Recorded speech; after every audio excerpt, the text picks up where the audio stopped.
Opa, hoje vamos falar de uma coisa que eu convencionei chamar de a cascata do pânico. Na verdade, é uma reação de ataque ou fuga que se constitui nas sensações do pânico. Vamos entender isso, porque hoje não vai ter vinheta, hoje eu não vou editar o vídeo, vou falar direto.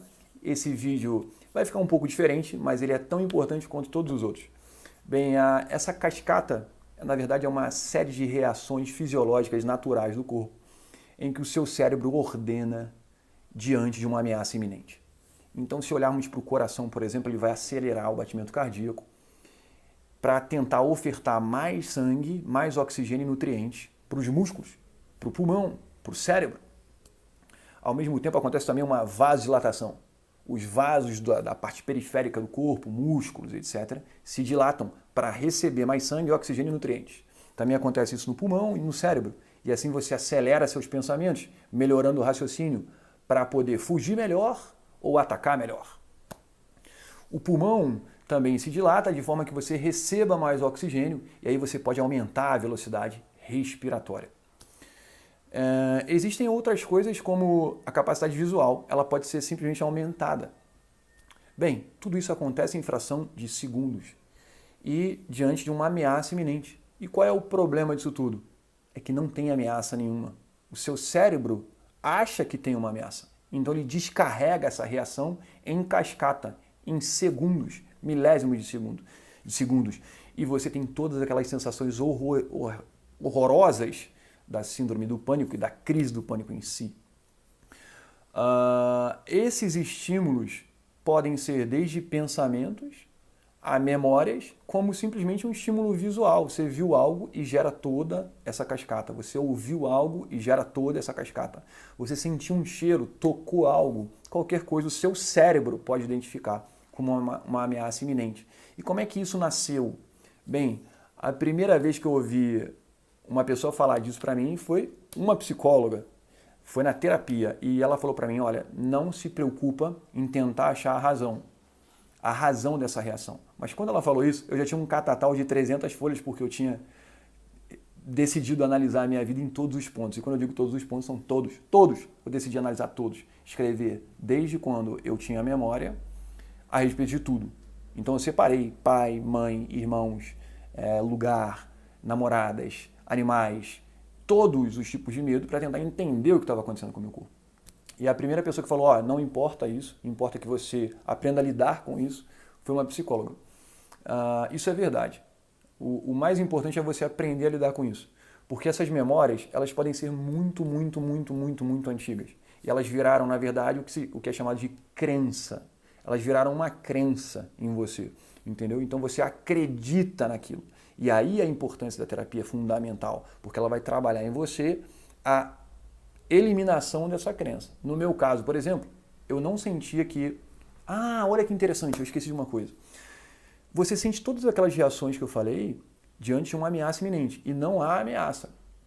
Mas o teu corpo, o teu cérebro, perdão, ele identifica também que não há uma ameaça. Ele primeiro ele descarrega essa reação como uma ameaça iminente.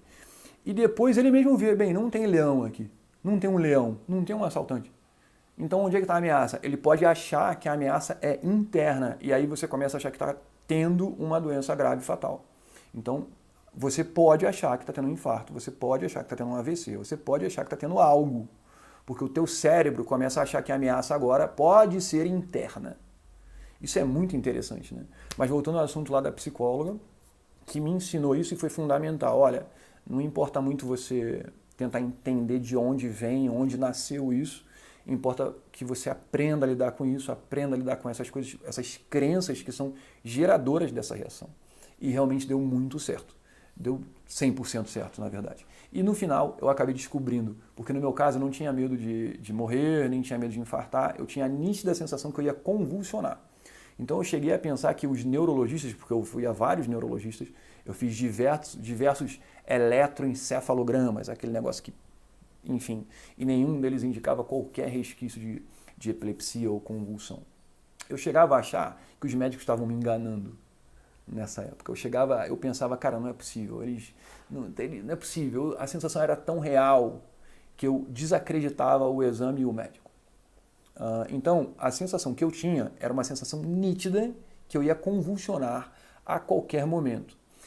Depois de muito tempo, quando eu já não tinha mais nenhuma síndrome do pânico, nenhum sintoma, não estava bem, eu descobri por quê, entendeu? E aí que meio que realmente não funcionou, eu descobri por quê. Não mudou nada dentro de mim. Quando eu era bastante jovem, na minha geração, eu era 1 ano mais velho que todos os meus amiguinhos. E por eu ser 1 ano mais velho que todos os meus amiguinhos, eu acabei sendo uma referência para eles. Quando acontecia algum problema, eles corriam em mim. Isso com 13, 14 anos de idade. Então, quando alguém caísse e machucava, gritava para mim, para eu ajudar, só porque eu era 1 ano mais velho. E exatamente nessa idade, com 13 ou 14 anos, numa festa maravilhosa que tinha num clube, as meninas mais bonitas do condomínio, eu morava em um condomínio, iam aos domingos nessa festa, os caras mais descolados, então a gente ficava lá tudo envergonhado. Uma amiga nossa convulsionou na frente de todo mundo, entendeu? Ela teve uma convulsão, ela sofria de epilepsia e ninguém sabia, a gente foi descobrir isso nesse dia. E me chamaram, eu estava longe e eu socorri essa menina. Eu não sabia o que fazer, eu simplesmente ajudei ela, entendeu? Depois que ela parou de convulsionar, eu peguei ela no colo e tirei ela da multidão, porque a multidão estava olhando ela paralisada de vergonha. E daí eu descobri de onde vinha isso. Número 1, o meu medo de convulsionar era por conta dessa experiência mais jovem. E o segundo ponto é que eu tinha extrema vergonha, porque eu achei que essa menina tinha passado uma grande vergonha. Isso não adiantou muito no meu processo de cura. Realmente, porque eu já estava livre desse problema. Mas é importante entender como o cérebro funciona. E, honestamente, isso é muito, muito interessante. Isso te ajuda muito, muito. Porque quando você entende que não está realmente acontecendo nada, que é uma produção do seu cérebro está identificando algo como uma ameaça, você começa a conseguir lidar com isso. Tem uma menina que me segue no Instagram, ela não é uma menina, é uma mulher. Eu tenho uma mania de falar menina. E ela certa vez falou assim para mim, olha Tom, tem umas sensações que podem desencadear pânico. E quando o cara vai ver, ele realmente tem aquele problema. Por exemplo, hipoglicemia, açúcar baixo no sangue, ela dá sensações parecidas e aí o cérebro identifica isso e descarrega as outras sensações. Só que quando o cara vai ver, ele realmente tem açúcar baixo no sangue. Ele tem crises de hipoglicemia, então ele tem que resolver isso. Não adianta, de repente, ele ficar fazendo terapia, tomando medicação para pânico.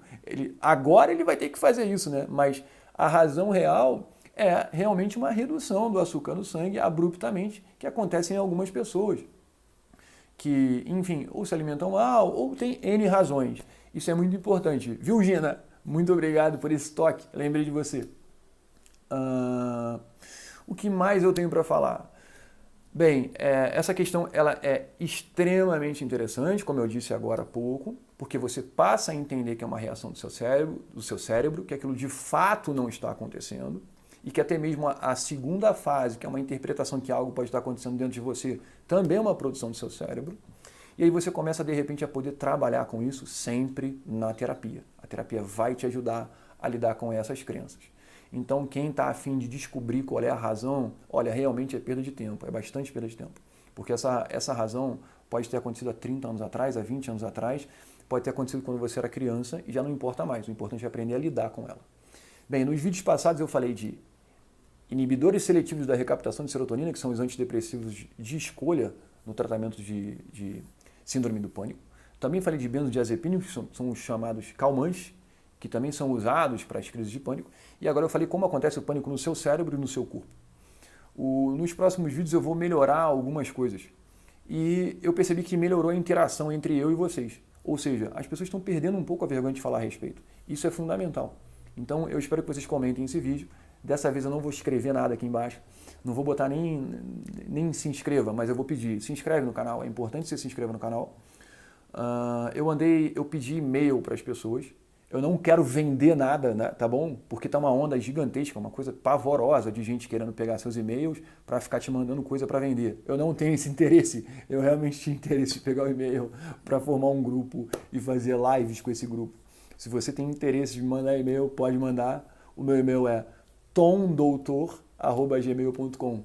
Também tem um canal no Instagram, que eu espero você lá nesse canal me seguindo, que eu vou passar a utilizar um pouco mais o Instagram e eu pretendo fazer o seguinte, olha, 10 dicas em 10 dias. São dicas de 1 minuto, 10 dicas fundamentais, mas eu ainda não posso soltar esses vídeos, porque eu ainda tenho que falar de terapia. Bem, tá aí a dica para o próximo vídeo. Terapia. Muito legal falar com vocês. Espero mais uma vez ter ajudado de coração.